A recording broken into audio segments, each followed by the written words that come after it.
£567 million. That's the amount Royal Mail bosses paid to shareholders in 2021, coming from record-breaking profits that totalled £758 million. But Miss Ali, just a few months after the company recorded these eye-watering figures, its bosses claimed that the business was bleeding money and went on to threaten the jobs of up to 10,000 posties. That's the background to this dispute in Royal Mail. Bosses on £1 million salaries, taking what they can get, ransacking a 500-year-old part of our national infrastructure, while seeking to cut jobs, shred workers' terms and conditions, and worsening a service our communities rely on. So I want to begin by giving full solidarity to the Communication Workers' Union members at Royal Mail in Coventry and across the country who have been on strike to protect their jobs, their rights, and a fair pay rise. And as they've fought for fair pay, I want to put on record my disgust at the union-busting tactics Royal Mail management have engaged in, with around 100 spurious allegations being levelled against CWU reps whose only crime in the boss's eyes is standing up for themselves and their colleagues by going on strike. And that's the point I want to address head-on about strikes themselves, because of course they impact all of our constituents. Of course they do, it's in their nature, they are disruptive, just as strikes are on the railways or in the NHS.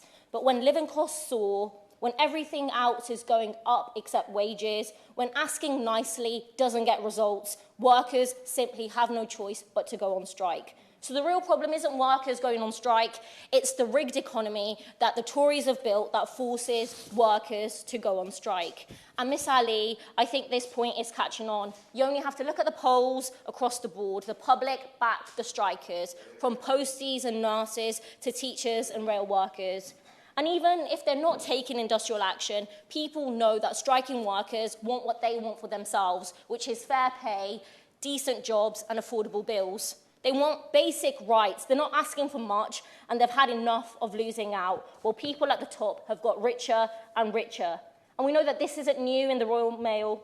Since the Tory Lib Dem coalition privatised the service in 2013, going beyond what even Thatcher attempted, shareholders have been paid more than £2 billion in dividends and buybacks.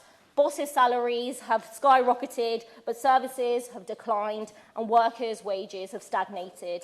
And even that privatisation was a total rip-off, with big banks undervaluing the company to a tune of billions, letting big shareholders make huge fortunes as they watched the values of their shares rocket, only to sell up once share prices stabilised.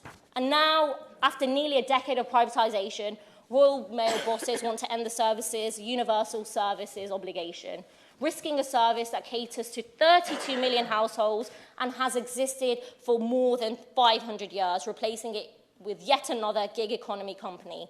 So, Miss Ali, I want to end with a message to the government. Don't let the Royal Mail be broken up. Don't let mismanagement and greed destroy a service that our communities rely on, nor watch from the sidelines as our posties are made redundant and have their terms and services shredded. And ultimately, Miss Ali, my message to the Minister today and the government is end the failed experiment of privatisation and bring the Royal Mail back into public ownership. Thank you.